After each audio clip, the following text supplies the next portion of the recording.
commenter, liker, abonner et partager. Merci.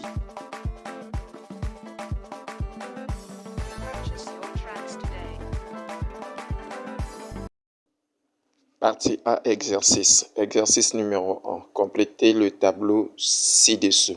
Voilà, on nous a donné un tableau trigonométrique qu'on nous demande de compléter. On a donné les valeurs de l'angle alpha en degrés et cosinus et sinus alpha.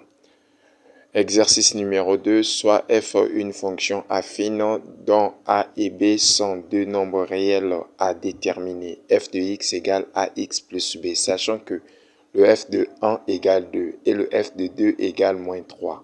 Déterminer a et b pour que f soit exactement une fonction affine. Voilà notre exercice du jour. Merci. On nous donne un petit tableau. Dans l'exercice numéro 1, on nous demande de compléter ce tableau. Ici, sinus est égal à 1 demi.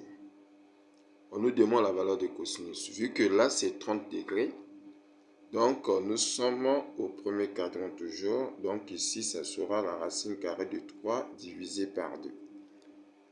Maintenant, ici, vu que là, cosinus, c'est déjà racine carrée de 2 sur 2. Et sinus aussi, c'est racine carrée de 2 sur 2. Donc là, l'angle, ça sera de 45 degrés.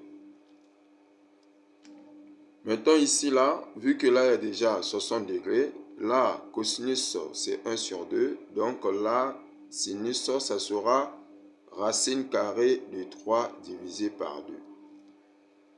Et enfin, vu que là, cosinus est 0, sinus de 1, l'angle formé, c'est 90 degrés. Voilà. Exercice numéro 2, on nous a donné le f de x égale à ça, ax plus b, et le f de 1 égale à 2, le f de 2 égale à moins 3. On va chercher à calculer d'abord le f de 1. En remplaçant là où il y a le x par 1, on reste avec le a plus le b. Le f de 1, c'est égal à 2. Ça là, nous appelons ça la relation numéro 1. Deuxième relation, on calcule le f de 2. On remplace cette fois-ci là où il y a le x par 2.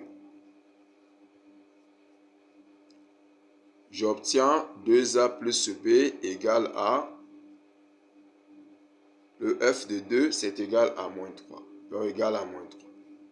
Ça là, on appelle ça la relation 2. J'ai la relation 1 et la relation 2. Le but, c'est de trouver le a et le b.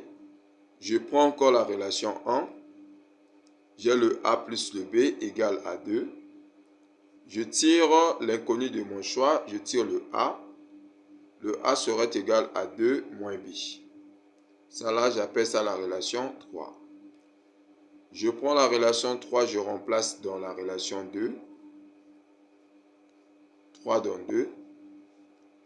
Alors, donc là où il y a le a, je remplace par 2 moins b. Donc nous aurons 2, facteur de 2 moins b, plus le petit b égale à moins 3.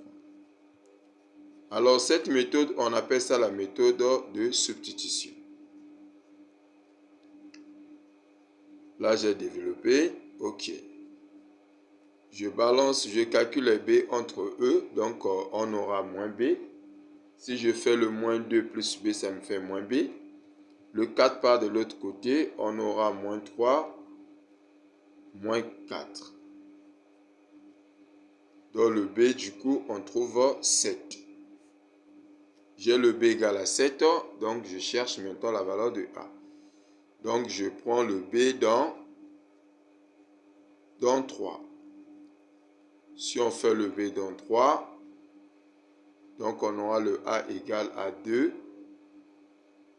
moins, vu que le b c'est 7. Et là, si on calcule, on trouve moins 5. Donc, ceci implique le a égal à moins 5. Voilà, j'ai trouvé le a et j'ai trouvé le b. Donc, le f de x peut s'écrire Donc le f de x peut s'écrire, vu que là on avait dit que c'était f de x égale à ax plus b, ax plus b, vu qu'on connaît déjà la valeur de a, donc on aura moins 5x plus le b. Le b c'est 7. Et nous encadrons la fonction. Oui, c'est bel et bien une fonction affine. Merci.